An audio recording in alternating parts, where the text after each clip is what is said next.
They thought they were the hunters. But in Black Wolf Gorge, 9 men would learn what it meant to become the prey. 72 sleepless hours. That's how long Captain Arlen Cross and his detachment, Ghost-7, had been tracking shadows through the canyons locals called Serpent's Gate.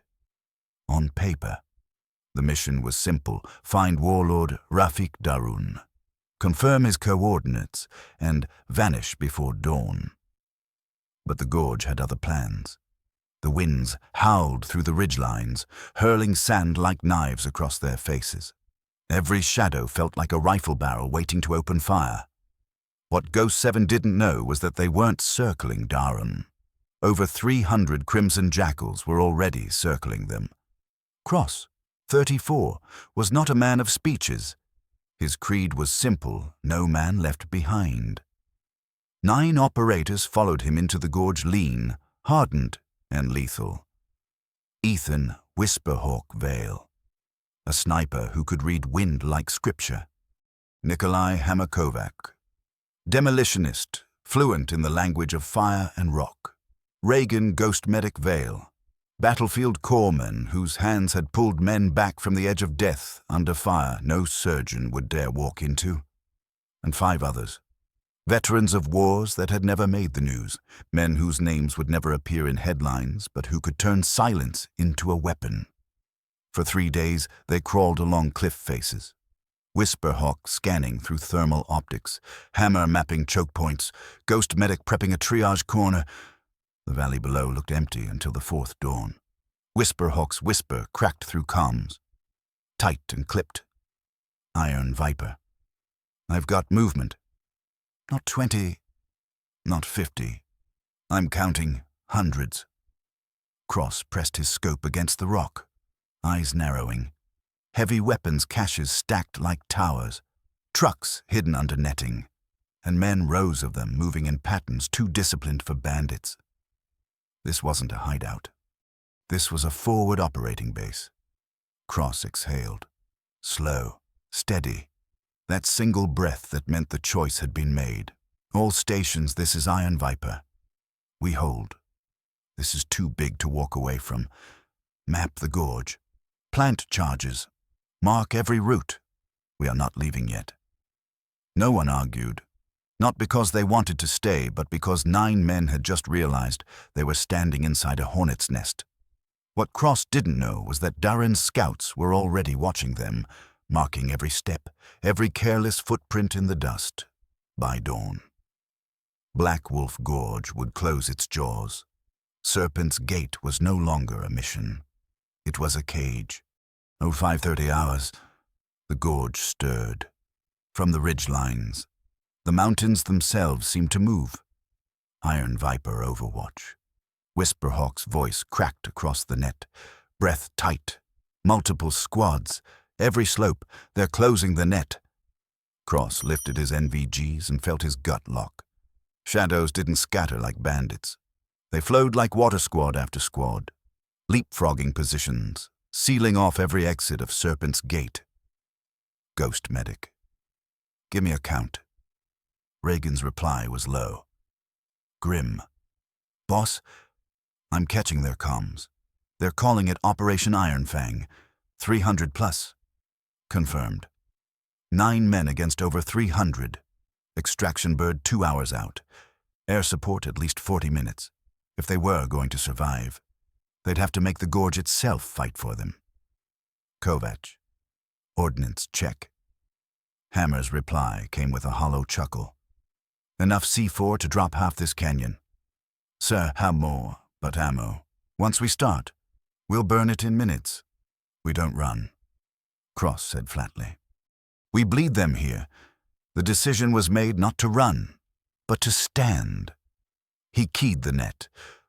All stations. We hold this ground. We make them pay. The men knew what it meant. Training had drilled it into their bones, outnumbered, surrounded. Fight to the last magazine. But training never carried the weight of hundreds of enemies whispering your death. Cross's gaze cut to Whisperhawk. Take the highest ground. Their leaders. Their heavy weapons, drop them first, if command falls. Momentum dies. To hammer collapse choke points. I want kill zones ready. To Reagan, set up triage in that alcove. We'll take hits. I need you ready. Each man nodded. Silent. Automatic. The bond of soldiers who'd bleed for one another without hesitation. As dawn seeped into Black Wolf Gorge, the scale revealed itself. Enemy silhouettes crouched along every ridgeline, glints of triggers in gullies that had been empty hours before, breathless eyes behind scopes.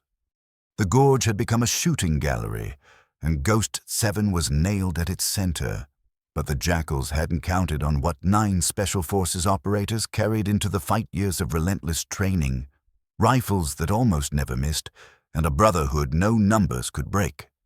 At 06:20 hours, the silence snapped. The first shot wasn't the jackals, it was Whisperhawks.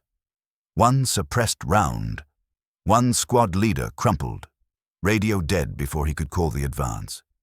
Tango down, Eastern Ridge, Whisperhawk murmured, but even before his words faded, the shadows surged, squad-sized elements moving fast, rifles flashing in the haze.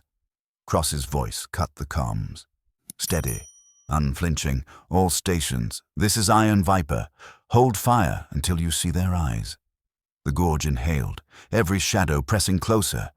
The first wave was coming, and when it hit, Serpent's Gate would decide who lived and who never walked out. The city hadn't slowed since the robbery. Manhattan pulsed like a living machine, yellow cabs, horns, neon flickering in the drizzle. But for Anna Carter, the night was far from over. She walked the streets with the same steady gait she once used on patrol, through villages where every rooftop could hide a rifle. Years away from the Navy hadn't dulled the instinct. The hairs on her neck told her what her eyes hadn't yet confirmed: she was being followed. A reflection in a rain-streaked window gave her the truth: 2 men in dark coats, too careful with their steps, too clean to be street thugs. They weren't after her wallet. They were tracking her. Anna didn't change pace. Panic was for amateurs. Instead, she turned down a narrow side street, her boots splashing through puddles, letting the shadows close in. The silence thickened. One set of footsteps quickened. Anna Carter. A voice rasped from behind. You made powerful enemies tonight. She stopped, slowly turned. The taller man stepped forward, his coat shifting just enough to show the imprint of a holstered pistol. His partner hung back, scanning the rooftops. Professionals. You've embarrassed Richard Vance, the tall one said, and men like him don't forgive. They erase. Anna's face stayed calm, but inside, memories flickered. She'd heard that tone before from insurgent leaders warning villagers what happened if they helped Americans. Fear wrapped in promises of silence. I didn't ask for his forgiveness, Anna said evenly. The man smirked. Then pray you survive his memory. They advanced, smooth, confident, certain she would shrink. But Anna wasn't built to shrink. Her hands loosened at her sides, weight shifting onto the balls of her feet. Navy training flooded back angles, distances, the line of attack before it came. The first rush was predictable. She sidestepped, palms smashing his wrist, dislodging the pistol before it cleared leather. The gun clattered to wet pavement. His partner drew a blade, fast and low. Anna pivoted, locking his arm until the knife spun into the gutter. 2 men down, gasping in the rain. She didn't finish them. She didn't need to. She leaned in, voice low and sharp. Tell Vance if he wants to erase me, he'll need more than errand boys, leaving them groaning in the alley. Anna melted into the night, but the adrenaline stayed. This wasn't random intimidation. It was the opening volley of something bigger. By the time she reached her apartment, her clothes were damp, her pulse steady again. She locked the door, checked the windows. Old habits. Only then did she sit, pulling the creased photograph from her pocket. Her old team. Dusty smiles in a war-torn courtyard. She traced one face with her finger. A friend long gone. The city outside roared, but Anna heard only the echo of her sergeant's voice from years ago. Carter, you can walk away from the uniform, but the war never really walks away from you. She set the photo down, staring at the shadows stretching across her walls. Because she knew this was just the beginning. Morning came, but the city felt different. Manhattan's noise was still there, sirens, traffic, the endless grind, but Anna Carter felt the silence underneath, the kind of silence she'd known before an ambush. At 09, Zyro sharp. She entered Colton Global's headquarters, a towering glass fortress on Park Avenue. Security waved her through the metal detectors without question. Word of her appointment had already spread. She could feel the stares of executives in pressed suits as she crossed the marble lobby. Some whispered admiration. Others whispered something colder. James Colton was waiting for her in the boardroom. No entourage, no theatrics, just him. Sleeves rolled up, eyes sharp. You kept your calm when every trained guard in that restaurant collapsed. He said, I don't want theatrics. I want results. If you're head of security, you'll have full access contracts, intel, field ops, but it also means this. He slid a dossier across the table. Anna opened it. Photos, maps, surveillance shots. At the center, Richard Vance. This isn't about a bruised ego. Colton continued. Vance has his own private security group, former contractors, some ex-military, men who'll do anything for a paycheck. They've been circling my assets for months. Last night wasn't coincidence. The robbery was cover, a probe, and you humiliated them. Anna studied the photos. Every face was familiar, not in name, but in type. Hard eyes, scarred knuckles, men who'd spent years in places no civilian ever saw. Wolves. Colton leaned closer. I need to know, are you in this for a paycheck, or for something more? Anna's gaze didn't waver. I don't fight for money. I fight to finish what others start. Colton's lips curved slightly. Then we understand each other. The rest of the day blurred briefings, system checks, security sweeps. Anna moved through it all with her soldier's precision, yet the stares followed her, in every hallway. She could feel suspicion. To some, she was still just a waitress who didn't belong. By dusk, as the city lights flickered on, Anna returned to her apartment. She locked the door, checked the windows. Routine. But tonight, the routine failed her. The first sound was subtle, the scrape of a boot against the fire escape, then a flicker of shadow against her curtain. She moved fast, lights out, pistol in hand, her Navy-issue sidearm, wrapped in a towel at the back of the closet. Glass shattered. Two figures came through the window, rifles raised. Professionals. Anna dropped low. Firing, once controlled. Precise. The first man went down hard, his weapon clattering across the floor, the second dove behind the couch, answering with a burst of suppressed rounds that shredded plaster. Her apartment became a battlefield, furniture splintered. Glass rained down, every breath calculated. She rolled behind the kitchen counter, reloaded, and listened. The intruder's footsteps crept closer. Then came the voice. Low and taunting, you should have stayed a waitress. Carter. Vance doesn't forgive. Anna's pulse didn't race. Her grip didn't shake. But she knew this wasn't a random hit. This was war, and it had just arrived at her door. From the air. Black Wolf Gorge looked less like terrain and more like a scar carved into the earth. Bunkers shattered. Canyons split open. Bodies scattered across the stone floor, 221 enemy fighters silenced. 9 men had walked into Serpent's Gate. 9 men had walked out. Not because of luck, not because of numbers, but because they refused to quit. "Outstanding work," came the voice of Reaper 2 overhead, the AC-130 pilot who had seen the gorge burn. Cross keyed his mic. Voice raw. "Just doing our job." Hours later at Falcon Forward Base, the questions came fast. Analysts, colonels, intelligence officers all demanding to know how 9 men had survived the cage. Captain Cross, the task force commander, leaned forward. "Why didn't you extract when you realized you were outnumbered?" Cross's eyes lingered on the map table, then lifted.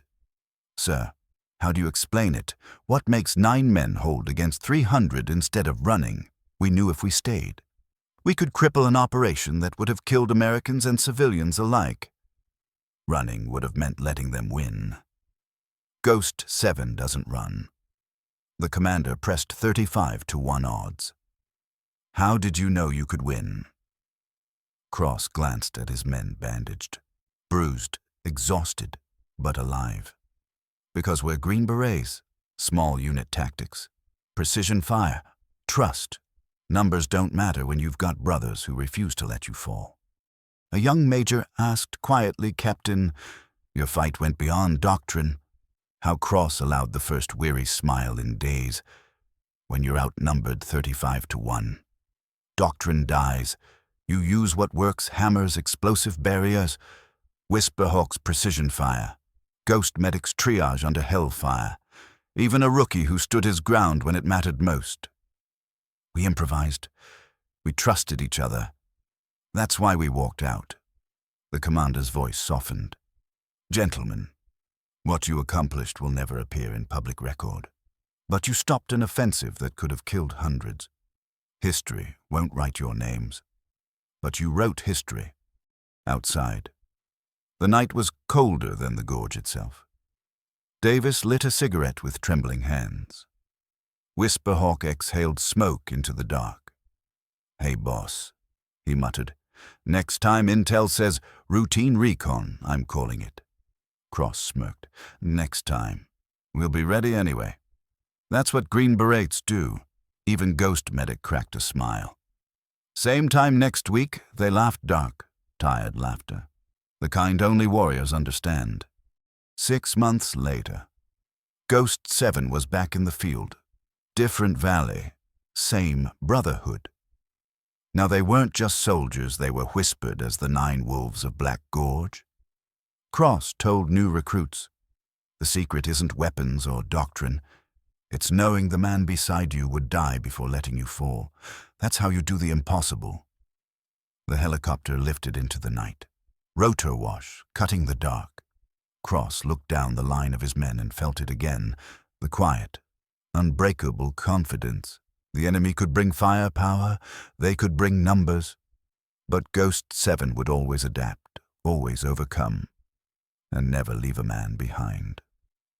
So now I ask you, have you ever been part of a team that faced impossible odds? Drop your story in the comments.